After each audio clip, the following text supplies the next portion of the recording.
नमस्कार दोस्तों, zero to hero series में आपका स्वागत है। यह वीडियो नंबर 9 है दोस्तों। इसके बाद एक वीडियो और आएगा और आपका यह लगभग मैं पूरा कोर्स कंप्लीट करा दूंगा। दोस्तों यह कोर्स आपको मदद करेगा। यदि आपने कोई जीरो लेवल का नॉलेज है तो यह कोर्स आपको एक बेसिक आइडिया दे देगा, जिसके बेस पे आप अपनी तैयारी को गति प्रदान कर सकते हैं। चलिए दोस्तों शुरुआत करते हैं। इमिशन इमिशन क्या होता है दोस्तों? जो व्हीकल से बाय प्रोडक्ट निकलते हैं कंबसन प्रोसेस के दौरान, उसे ही हम क्या बोलते हैं? इमिशन। इमिशन अर्थात जली हुई गैसें। ठीक है, जली हुई गैसें हमको इनको कंट्रोल करना होता है दोस्तों, क्योंकि यह वातावरण को प्रदूषित करती हैं यदि नियंत्रित मात्रा में नहीं रखी गई हो तो। ठीक है, तीन जगह से आपका प्रदूषण निकलता है। फ्यूल टैंक से, क्रैंक केस से और एग्जॉस्ट सिस्टम से। ठीक है, फ्यूल टैंक अर्थात जब आपका जो फ्यूल वेपोरेट होता है या इवोपरेट होता है, वाष्पीकृत होकर जो वातावरण में जाता है हाइड्रोकार्बन के रूप में, उसको हम बोलते हैं इवोपरेशन के द्वारा इमिशन। ये लगभग 20% होता है। सेकंड होता है आपका ब्लो बाय गैसेस द्वारा। ब्लो बाय गैसेस क्या होती है दोस्तों? जब कंबसन होता है, कंबसन के दौरान क्या होती है, गैसेस पिस्टन के आसपास से लीक होकर क्रैंक केस में पहुंच जाती हैं। उन गैसों को क्या बोलते हैं? हम ब्लो बाय गैसेस बोलते हैं। इसके कारण जो प्रदूषण होता है वो हाइड्रोकार्बन का होता है, इवोपरेशन द्वारा होता है वो भी हाइड्रोकार्बन का होता है। और सबसे ज्यादा प्रदूषण होता है जली हुई गैसों से, जो कि लगभग 60% होता है। इसमें होते हैं आपके हाइड्रोकार्बन, कार्बन मोनोऑक्साइड और नाइट्रोजन के ऑक्साइड। ये 3 प्रकार के प्रदूषण पदार्थ आपके निकलते हैं। इन्हें ही हमें कंट्रोल करना होता है। चलिए दोस्तों आगे बढ़े। भारत स्टैंडर्ड और यूरो स्टैंडर्ड क्या है? इसमें याद रखना दोस्तों, ग्राम पर किलोमीटर। ठीक है, प्रति किलोमीटर। प्रति किलोमीटर में कितने ग्राम प्रदूषित पदार्थों की मात्रा निकल रही है, इसका जो स्टैंडर्ड है वही स्टैंडर्ड भारत स्टैंडर्ड या आपका यूरो स्टैंडर्ड। अगर भारत की केस में बात करें तो भारत स्टैंडर्ड, और वर्ल्ड के केस में यूरो स्टैंडर्ड माना जाता है। ठीक है, जैसे यहाँ पे सारणी दी गई है दोस्तों एग्जाम्पल के लिए। जैसे यूरो 6 अर्थात सितंबर 2014 के अनुसार कार्बन मोनोऑक्साइड की मात्रा 0.50 पर ग्राम से ज्यादा नहीं होनी चाहिए प्रति किलोमीटर वाहन चलने पर। ठीक है, इसी प्रकार से पूरी सारणी दी गई है दोस्तों। आप कमेंट सेक्शन में मुझे कमेंट करके बताना कि अभी भारत में कौन सा भारत स्टैंडर्ड चल रहा है, या भारत स्टेज कौन सी चल रही है जिसमें अपन ये व्हीकल बन रहे हैं। ठीक है, यह स्टैंडर्ड यह बताता है कि इस निर्धारित सीमा से यदि वाहन ज्यादा प्रदूषण उत्पन्न करते हैं तो वह वाहन अभी चलने योग्य नहीं है। ठीक है, मतलब वो निर्धारित मात्रा से ज्यादा प्रदूषण उत्पन्न कर रहे हैं। आगे बढ़े दोस्तों, पूरी लिस्ट डली हुई है, आप इसको चेक कर सकते हैं बुक में। चलिए, combustion chamber design. Combustion chamber design के बारे में हमने इंजन हेड वाला जब चैप्टर पढ़ रहे थे तब हमने अच्छे विस्तार से पढ़ा चुका है दोस्तों।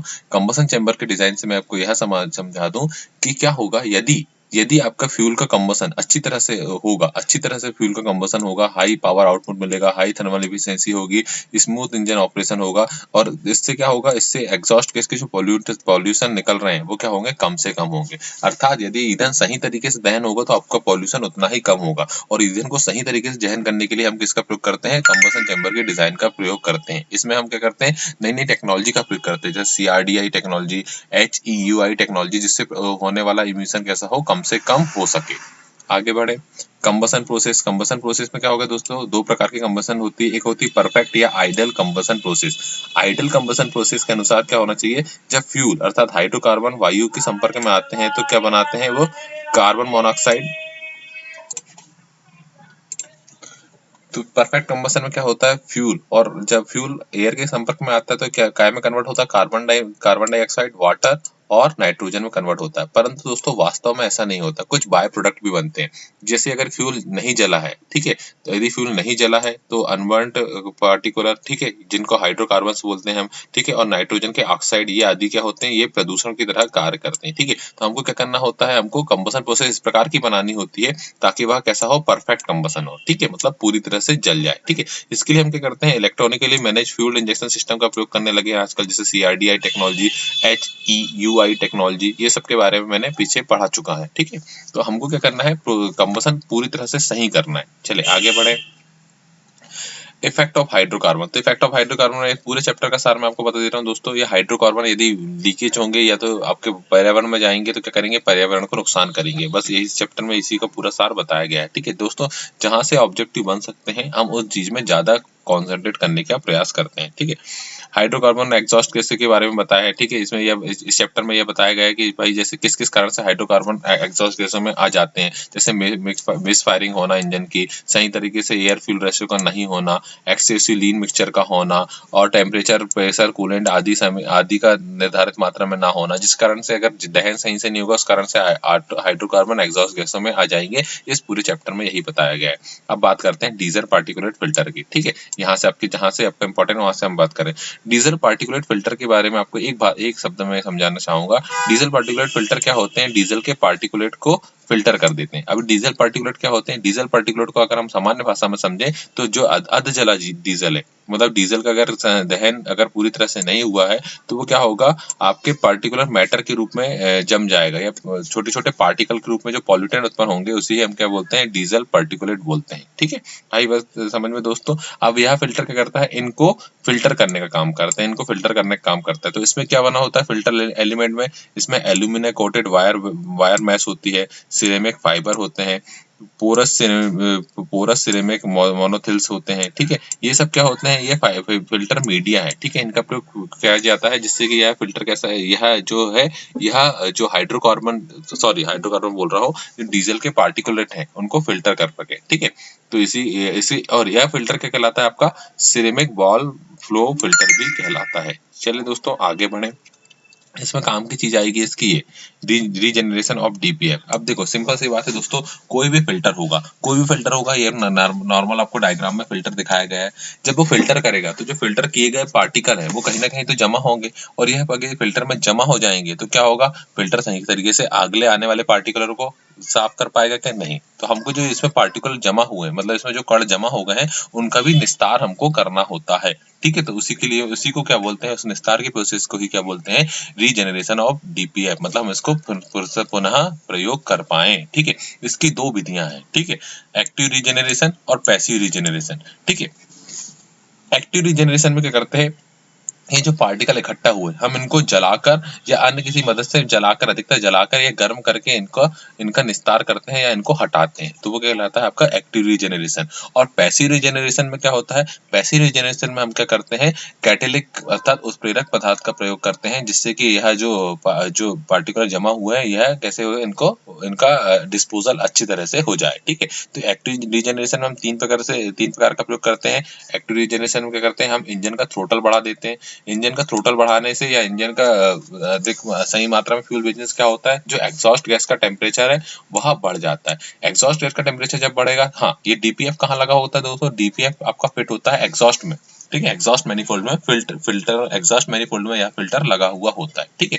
तो क्या होगा? जब एग्जॉस्ट गैस का टेम्परेचर बढ़ेगा तो ये जो पार्टिकल इकट्ठे हुए हैं वो टेम्परेचर बढ़ने के कारण अपने आप डिस्पोज होने लगेंगे, मतलब बर्न होने लगेंगे। सेकंड विधि है, आप क्या करें? हीटर लगा दे। हीटर लगा देने से क्या होगा? यह हीटर लगाने से गर्म करेगा हीटर, और इन जो पार्टिकुलर इकट्ठा हुआ है इनको डिस्पोज करेगा। और तीसरी बात क्या है? यहाँ पे एक बर्नर लगा दे, मतलब इसको जला दे, ठीक है। ये तीन विधि होगी। पैसिव रीजनरेशन मैंने बताया, इसमें क्या करते हैं? हम कैटेलिस्ट का प्रयोग करते हैं, अर्थात उत्प्रेरकों का प्रयोग करते हैं इनको डिस्पोज करने के लिए। आगे हम इसके बारे में कैटेलिक कन्वर्टर के बारे में विस्तार में पढ़ेंगे।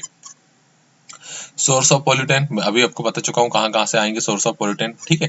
अब बात करते हैं हम क्रैंकेस इमिशन कंट्रोल की। अब क्रैंकेस इमिशन कंट्रोल क्या होगा? जो हमने पढ़े थे दोस्तों, ठीक है, हमने दो अलग अलग प्रकार के प्रदूषण पढ़े थे, ठीक है। तीन प्रकार के प्रदूषण होते हैं। क्रैंकेस से निकलता है, ठीक है, जो ब्लो बाय गैसों से होता है, आपका जली हुई गैसों के कारण होता है, ठीक है, और फ्यूल के इवोपरेशन के कारण होगा, ठीक है। तो ये जो ब्लो गैसेस हाइड्रोकार्बन वाला जो हो रहा है दोस्तों, ये है क्रैंकेस दिखाई गई है आपकी। इसके कारण जो प्रदूषण हो रहा है उसको इमिट करने के लिए जो विधि हो रही है उसको क्या बोलते हैं? Crankcase emission control. उसी के बारे में हम इस चैप्टर में पढ़ने वाले हैं, ठीक। तो चलिए दोस्तों चैप्टर पे चलते हैं। क्रैंकेस इमिशन कंट्रोल, ठीक है। अब पर्पस ऑफ क्रैंकेस वेंटिलेशन, क्या जरूरत है क्रैंकेस वेंटिलेशन की, तो ध्यान से समझना, ठीक है। ये जो पूरी चीज लिखी हुई है इसका मैं आपको सार समझा दे रहा हूँ। ब्लो बाय गैसेस होती हैं, ठीक है, ब्लो बाय गैसेस क्या होती है मैंने बताया, जो गैसेस लीक होकर कंबसन चैम्बर से लीक होकर क्रैंक केस में पहुंच जाती हैं, उन गैसों को क्या बोलते हैं हम ब्लो बाय गैसेस बोलते हैं। अभी गैसेस लगातार क्रैंक केस में पहुंचती जाएंगी तो वहां पे क्या होंगी, इकट्ठी होंगी तो वहां जो लुब्रिकेशन भरा हुआ है उसको भी नुकसान पहुंचाएगी, साथ ही साथ अंदर एक अपने आप का बैक प्रेशर क्रिएट करने लगेगी, मतलब प्रेशर बनाने लगेगी। जैसे जैसे इंजन का टेम्परेचर बढ़ेगा ये प्रेशर और बढ़ेगा, क्योंकि जो अनबर्न्ड गैसेस अंदर आई हैं वो कैसी होंगी, इवोपरेट होंगी। ठीक है, इवोपरेट होंगी तो हमको क्या करना है, इन गैसें जो भर चुकी हैं इनको बाहर निकालना है। तो उसको क्या करते हैं, उसी को जो इन गैसों को बाहर निकालने की विधि है उसको ही हम बोलते हैं क्रैंकेस वेंटिलेशन। अभी दो प्रकार का होता है दोस्तों, क्रैंकेस वेंटिलेशन होगा एक ओपन टाइप का और एक होगा positive crankcase ventilation. Open type का क्रैंकेस वेंटिलेशन का मतलब क्या होगा, यदि यह जो गैसें इकट्ठी हुई है हम क्रैंकेस में एक पाइप लगा दें और उन गैसों को सीधे अपन वायुमंडल में छोड़ दें तो वह जो वेंटिलेशन होगा उसको क्या बोलेंगे हम, ओपन वेंटिलेशन। परंतु ऐसा करने से क्या होगा, ये सीधे सीधे आपके वातावरण में जाएगी और वातावरण को नुकसान पहुंचाएगी। इसलिए हम किस विधि का प्रयोग करते हैं, हम पॉजिटिव क्रैंकेस वेंटिलेशन सिस्टम का प्रयोग करते हैं। पॉजिटिव क्रैंकेस वेंटिलेशन सिस्टम में क्या करते हैं, ये जो गैसेस आती हैं कहाँ से, क्रैंकेस में जो गैस भरी हुई होती है इनको हम कहाँ, एयर फिल्टर से होते हुए फिर से कहाँ सप्लाई कर देते हैं, फिर से हम इंजन के भीतर ही सप्लाई कर देते हैं, ताकि क्या हो, ये जो गैसें हैं यदि अधजली है तो इनको पूरी तरह से जल जाए और इनका निस्तार हो जाए। ठीक है, तो यही विधि क्या कहलाती है आपकी, पॉजिटिव क्रैंकेस वेंटिलेशन। अब दोस्तों ये पॉजिटिव क्रैंकेस वेंटिलेशन करेंगे तो हमको किसकी जरूरत पड़ेगी, पॉजिटिव क्रैंकेस वेंटिलेशन वाल्व की। ठीक है, तो देखिए पॉजिटिव क्रैंकेस वेंटिलेशन वाल्व क्या होता है, यह एक वाल्व होगा जो कि करेगा, जो गैसेस निकल रही हैं, ये जो गैसेस जा रही है क्रैंकेस से कहाँ पे, आपके एयर फिल्टर में जा रही है, उनको कंट्रोल करने के लिए जो वाल्व का प्रयोग किया जाएगा उसको बोलेंगे पॉजिटिव क्रैंकेस वेंटिलेशन वाल्व। ठीक है, अब आगे बात करें ईजीआर की, एग्जॉस्ट गैस रिसर्कुलेशन। ठीक है, तो ये थोड़ा अलग है क्रैंकेस वेंटिलेशन से। जैसा क्रैंकेस वेंटिलेशन में होता है वैसे ही एग्जॉस्ट गैस रिसर्कुलेशन में होता है। अंतर इतना होता है कि क्रैंकेस वेंटिलेशन में गैसेस कहाँ से आती है, क्रैंकेस से आती है, और एग्जॉस्ट गैस गैस रिसर्कुलेशन में गैसें कहाँ से आती है, जो एग्जॉस्ट में जो अध जली हुई गैसें निकल गई, जो पूरी तरह से जली नहीं है, उनको फिर से इनलेट मैनिफोल्ड की सहायता से इंजन में भेज देना, ये कहलाता है आपका एग्जॉस्ट गैस रिसर्कुलेशन। ठीक है, इसके लिए जो वाल्व का प्रयोग होगा उसको बोलते हैं ईजीआर वाल्व या एग्जॉस्ट गैस रिसर्कुलेशन वाल्व। इसमें आपको यह पूछता है ये लगा कहाँ होगा, तो एग्जॉस्ट गैस रिसर्कुलेशन वाल्व आपका देखिए ये लगा हुआ, ये इनलेट मैनिफोल्ड दिखाया गया है दोस्तों, और एग्जॉस्ट मैनिफोल्ड दिखाया गया है। इन दोनों के बीच में लगा होता है एग्जॉस्ट, और इनलेट, इन दोनों के बीच में लगा रहेगा आपका ईजीआर वाल्व। क्या करता है, एग्जॉस्ट से जली हुई गैस, जो आधी जली हुई गैस है उनको कहाँ सप्लाई कर देता है, फिर से इनलेट मैनिफोल्ड द्वारा इंजन के अंदर सप्लाई कर देता है। ठीक है, इसी को क्या बोलते हैं हम, ईजीआर वाल्व। और यह क्या करता है, नाइट्रोजन के ऑक्साइड को रोकने से, मतलब नाइट्रोजन के ऑक्साइड को बनने से रोकता है और साथ ही साथ इंजन के नॉक को कम करता है। चलिए आगे बढ़ते हैं। Evaporation control emission, evaporation control emission से मतलब क्या है दोस्तों, तीन प्रकार का कंट्रोल मैंने बताया था। एक देखो हमने सबसे पहले क्रैंकेस से निकलने वाला जो प्रदूषण है उसको कंट्रोल करने की विधि से पढ़ ली, वो क्या हुआ, क्रैंकेस वेंटिलेशन। एग्जॉस्ट गैस से निकलने वाले जो मटेरियल निकले थे उसको, उसकी विधि पढ़ ली, उसको बोले अपने एग्जॉस्ट गैस रिसर्कुलेशन। अब जो इवोपरेटर के कारण, मतलब जो आपका जो पेट्रोल है उसके वेपोरेशन के कारण जो प्रदूषण बन रहा है उसको नियंत्रित करने की विधि पढ़ लेते हैं, उसको बोलते हैं evaporation emission control system.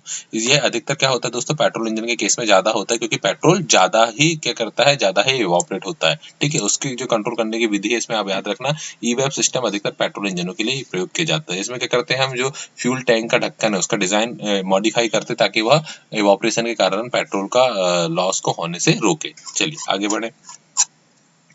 कैटेलिक converter बहुत इंपॉर्टेंट टॉपिक। ठीक है, कैटेलिक अर्थात होता है उत्प्रेरक। ठीक है, ये कैटेलिक कन्वर्टर आपको इस प्रकार का दिखाई देगा, और ये कैटेलिक कन्वर्टर कहाँ लगाया जाता है, एग्जॉस्ट मैनिफोल्ड में लगाया जाता है। आपने देखा होगा जो अभी नई गाड़ियां आ रही है इसमें आपको इस प्रकार का साइलेंसर के पहले इस प्रकार का एक संरचना आपको दिखाई देगी। ठीक है, यह संरचना होती है हनीकॉम्ब संरचना या मधुमक्खी के जाल की तरह संरचना होती है, इसे ही बोलते हैं कैटेलिक कन्वर्टर। कैटेलिक कन्वर्टर का काम क्या होता है, जो तीन गैसें निकलती हैं, हार्मफुल गैसें, कौन कौन सी, हाइड्रोकार्बन, कार्बन मोनोऑक्साइड और नाइट्रोजन के ऑक्साइड, इसको क्या है, लेस हार्मफुल एलिमेंट अर्थात पानी, कार्बन डाइऑक्साइड और नाइट्रोजन गैस में बदलने का काम करता है। कैटेलिक अर्थात उत्प्रेरक। यह उत्प्रेरक कौन कौन से होते हैं दोस्तों, यह उत्प्रेरक में होते हैं आपके प्लेटिनम, पैलेडियम और रोडियम, ये इन प्रकार के कैटेलिक कन्वर्टर का प्रयोग, इन प्रकार के कैटेलिस्ट का प्रयोग करके हम, कैटेलिस्ट अर्थात उत्प्रेरक का प्रयोग करके हम इन गैसों को कम हार्मफुल गैसों में बदलते हैं। ये आपको एक सीमेटिक डायग्राम दिखाया गया है। देखिए ये आपका एग्जॉस्ट मैनिफोल्ड है और यहाँ पे लगा हुआ है कैटेलिक कन्वर्टर। अब इसमें एक आएगा आपका 3 वे कैटेलिक कन्वर्टर। ठीक है, 3 वे कैटेलिक कन्वर्टर आपका इंपॉर्टेंट है। 3 वे कैटेलिक कन्वर्टर क्या करता है, ये 3 गैस जो मैंने बताया कौन कौन सी, अनबर्न्ड हाइड्रोकार्बन को किसमें बदल देता है, वाटर में बदल देता है या स्टीम में बदल देता है, कार्बन मोनोऑक्साइड को क्या में बदल देता है, कार्बन डाइऑक्साइड में, और ऑक्साइड नाइट्रोजन के जो ऑक्साइड है उनको क्या में कन्वर्ट करता है, नाइट्रोजन गैस में कन्वर्ट करता है। इसलिए इसे बोलते हैं 3 वे कैटेलिक कन्वर्टर, क्योंकि ये 3 चीज को कन्वर्ट करता है, इसलिए इसको क्या बोलते हैं हम, 3 वे कैटेलिक कन्वर्टर बोलते हैं। चलिए इसमें आपको मटेरियल दिया हुआ है दोस्तों। प्लेटिनम क्या करता है, प्लेटिनम हाइड्रोकार्बन और कार्बन मोनोऑक्साइड के लिए प्लेटिनम और पैलेडियम काम करते हैं। रोडियम काम करता है कि आपका नाइट्रोजन के ऑक्साइड को कम करता है रोडियम, और सीरियम क्या करता है, आपको ये भी प्रमोट करता है, ऑक्सीजन के स्टोर को प्रमोट करता है और इफिशिएंसी को बढ़ाता है। ठीक है, ये हुई कैटेलिक कन्वर्टर की बात। ठीक है, तो आपको याद रखना है फिट कहाँ, यहाँ से क्वेश्चन बनते हैं, फिट कहाँ होगा, एग्जॉस्ट मैनिफोल्ड में, और किसको काय में कन्वर्ट करेगा, तो मैंने आपको यहाँ पे इस पैराग्राफ में पूरी चीज बता चुके हैं। चलिए आगे बढ़ते हैं।